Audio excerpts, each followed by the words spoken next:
നമസ്കാരം. ഒരുപാട് ആളുകളുടെ ഒരു എൻക്വയറി ആയിരുന്നു. നമ്മുടെ റെസിഡൻസി വിസ ക്യാൻസൽ ചെയ്ത് കഴിഞ്ഞാൽ നമുക്ക് എത്ര ദിവസം നമുക്ക് ഗ്രേസ് പീരിയഡ് കിട്ടുന്നുണ്ട് എന്നുള്ളത്.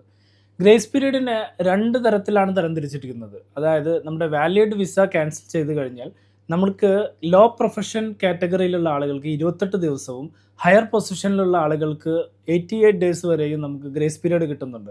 ഈ ഹയർ പൊസിഷൻ എന്ന് പറയുമ്പോൾ ടീച്ചേഴ്സ്, എഞ്ചിനീയേഴ്സ്, അതുപോലെ ഡോക്ടേഴ്സ് പറയുന്ന ആ ഒരു കാറ്റഗറിയിൽ പെടുന്നതും, ലോ പ്രൊഫഷൻ എന്ന് പറയുന്നത് ക്ലീനർ, മെസ്സഞ്ചർ, അതുപോലെ ക്ലർക്ക് പോലെയുള്ള പ്രൊഫഷനാണ് അങ്ങനെ ഉദ്ദേശിക്കുന്നത്. ഈ നമ്മുടെ എംപ്ലോയർ റെസിഡൻസി ക്യാൻസൽ ചെയ്ത് കഴിഞ്ഞാൽ നമ്മുടെ ക്യാൻസലേഷൻ പേപ്പർ അവരുടെ കയ്യിൽ നിന്ന് മേടിക്കുകയും അതിനകത്ത് മെൻഷൻ ചെയ്തിരിക്കുന്ന ദിവസത്തിൻ്റെ ഉള്ളിൽ നമ്മൾ സ്റ്റാറ്റസ് ചേഞ്ച് ചെയ്യുകയോ അല്ലെങ്കിൽ രാജ്യം വിട്ട് എക്സിറ്റ് ആവുകയോ ചെയ്തിട്ടില്ല എങ്കിൽ പെർ ഡേ 50 ദിറംസ് എന്നുള്ള രീതിയിലാണ് നമുക്ക് ഫൈന് വരാൻ പോകുന്നത്. അപ്പോൾ എല്ലാവരും ഈ ഒരു ദിവസത്തിൻ്റെ മുമ്പായിട്ട്, ക്യാൻസലേഷൻ പേപ്പറിൽ മെൻഷൻ ചെയ്ത ദിവസത്തിൻ്റെ മുമ്പായിട്ട് തന്നെ ഇവിടെ നിന്ന് എക്സിറ്റ് ആവാൻ ശ്രമിക്കുക. അല്ലാത്ത പക്ഷം നമുക്കത് ഭാവിയിലേക്ക് ബുദ്ധിമുട്ടുണ്ടാക്കാനുള്ള കാര്യങ്ങളുണ്ടായിരിക്കും. ഈ ഒരു ഇൻഫർമേഷൻ നമുക്ക് അറിയുന്ന ആളുകളിലേക്കൊന്ന് എത്തിച്ചു കൊടുക്കുക. Okay, thank you.